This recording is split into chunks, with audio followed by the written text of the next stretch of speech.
அனைவருக்கும் வணக்கம். எல்லாரும் எப்படி இருக்கீங்க? வீடியோ போட்டு ரொம்ப நாள் ஆச்சு.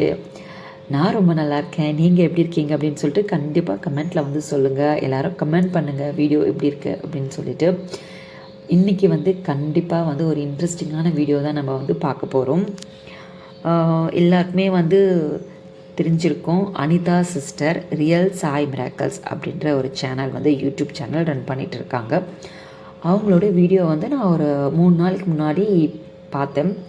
அதில் வந்து பக்திக்கு வந்து அசைவம் ஒரு தடையா அப்படின்ற மாதிரி ஒரு வீடியோ வந்து போட்டிருந்தாங்க. அதில் வந்து அவங்களுடைய பர்சனல் லைஃப்பில் வந்து ஒரு விஷயம் வந்து நடந்தது. ஆனால் அது அவங்கள வந்து பாதிக்கலை அப்படின்னு தான் சொல்லியிருந்தாங்க.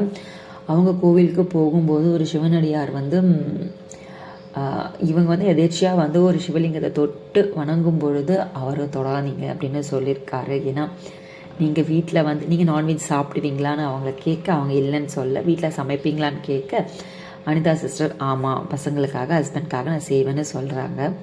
அதுக்கு அவர் சொல்கிறாரு, அப்போ நீங்கள் வந்து சாமி கும்பிட்டு நீங்கள் எந்த பயனுமே இல்லை அப்படின்ற மாதிரி அவர் சொல்ல, சிவாச்சாரியர் வந்து சொல்ல, ஆனால் அவங்களுக்கு அனிதா சிஸ்டருக்கு எந்த பாதிப்புமே இல்லை.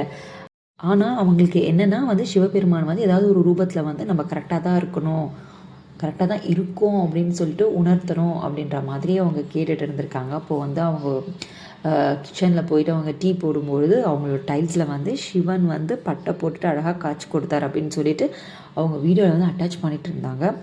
பார்க்க அப்படியே சிவன் வந்து பட்டை போட்டிருக்கா மாதிரியே அழகாக இருந்தார். நீங்கள் கண்டிப்பாக அந்த வீடியோ வந்து பாருங்கள். பார்த்தீங்கன்னா உங்களுக்கு கண்டிப்பாக எல்லாருக்குமே தெரியும். பார்த்துருக்கவங்களுக்கு வந்து நான் சொன்னது வந்து கண்டிப்பாக ஞாபகம் வந்திருக்கும் அப்படின்ட்டு நினைக்கிறேன்.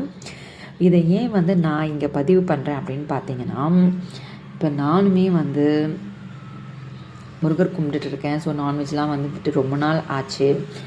அப்போது வந்து என்ன அவங்க சொல்கிறாங்க அப்படின்னு பார்த்தீங்கன்னா, பக்திக்கும் அசைவத்துக்கும் சம்மந்தம் கிடையாது, நம்ம மனசு தான் வந்து ரொம்பவே முக்கியம். ஏன்னா வந்து இப்போது மோஸ்ட்லி வந்து குலதெய்வத்துக்குன்னு பார்த்தீங்கன்னா நம்ம நான்வெஜ் தான் வச்சு நம்ம படைக்கணும். அதே மாதிரி நார்மலாக அம்மன் சாமி அப்படிலாம் எடுத்துக்கிட்டிங்கன்னா ஒரு சில சாமிக்கெலாம் வந்து நம்ம நான்வெஜ் வச்சு தான் படைப்போம். ஸோ வந்து கடவுளே வந்து நம்ம நான்வெஜ் வந்து படைக்கிறப்போ அப்போ அங்கே வந்து பக்தி வந்து இல்லையா அப்படின்ற ஒரு கொஷின் மார்க் வந்து வருது. அதனால் பக்திக்கும் அசைவத்துக்கும் தடை இல்லை. எல்லாமே அவங்க மனசை பொறுத்து இருக்குது, அவங்க பிரச்சனைகளுடைய ஆழத்தை வந்து பொறுத்து இருக்குது அப்படின்ற மாதிரி நம்மளுடைய உணர்வு வந்து நம்மளுக்கு உள் உணர்வு நம்மளுக்கு எப்படி சொல்லுது அப்படின்ற மாதிரி போட்டிருந்தாங்க. ஸோ அதில் வந்து எல்லாருமே கண்டிப்பாக நீங்கள் பாருங்கள், எல்லாருக்குமே வந்து ஒரு தெளிவு வந்து கண்டிப்பாக கிடைக்கும். இதை ஏன் நான் வந்து உங்களுக்கு இங்கே நான் சொல்கிறேன் அப்படின்னு சொன்னிங்கன்னா, நெக்ஸ்ட் டே அந்த வீடியோ பார்த்த மறுநாள் வந்து நான் வந்து அவங்களுக்கு நடந்த அப்படியே ஆல்மோஸ்ட் மேட்சிங் தான் எல்லாமே. கிச்சனில் வந்து நான் பால் வந்து அடுப்பில் வைக்கலாம் அப்படின்னு சொல்லிட்டு பால் வந்து ஒரு பாத்திரத்தில் ஊற்றி நான் அடுப்பில் வந்து வைக்கிறேன். அப்போ வந்து அந்த பால் அந்த பாத்திரத்தில் உதடு இருக்கும் இல்லைங்களா, அதில் வந்து பால் வந்து லேசாக பட்டிருக்கு போல இருக்குது. நான் வந்து அதை கவனிக்கலை. பாலை சிம்மில் வச்சுட்டு நான் ஒரு 5 மினிட்ஸ் கழிச்சு வந்து பார்க்குறேன்.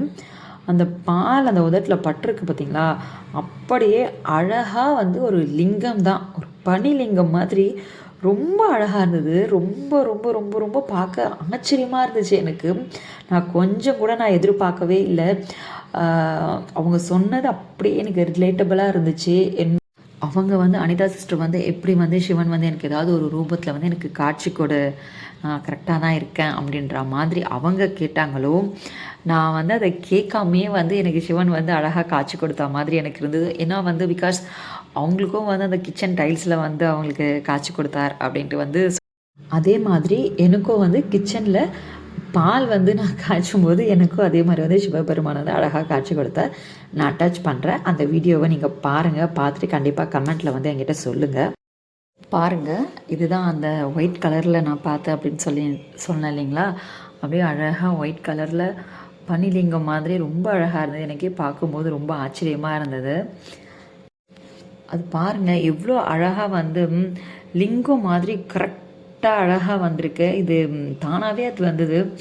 என்னால் ரொம்ப ஆச்சரியமாக இருந்தது. அப்போ தான் எனக்கு அந்த சிஸ்டர் சொன்னது வந்து எனக்கு ஞாபகம் வந்தது. கரெக்ட் பார்த்திங்கன்னா அந்த லேசாக சொட்டின பால் வந்து எப்படி வேணாலும் அது வந்து ஆயிருக்கலாம், ஆனால் கரெக்டாக அது லிங்கம் மாதிரியே வந்திருக்கு. எல்லாருமே பார்த்துட்டு ரொம்பவே ஆச்சரியப்பட்டாங்க.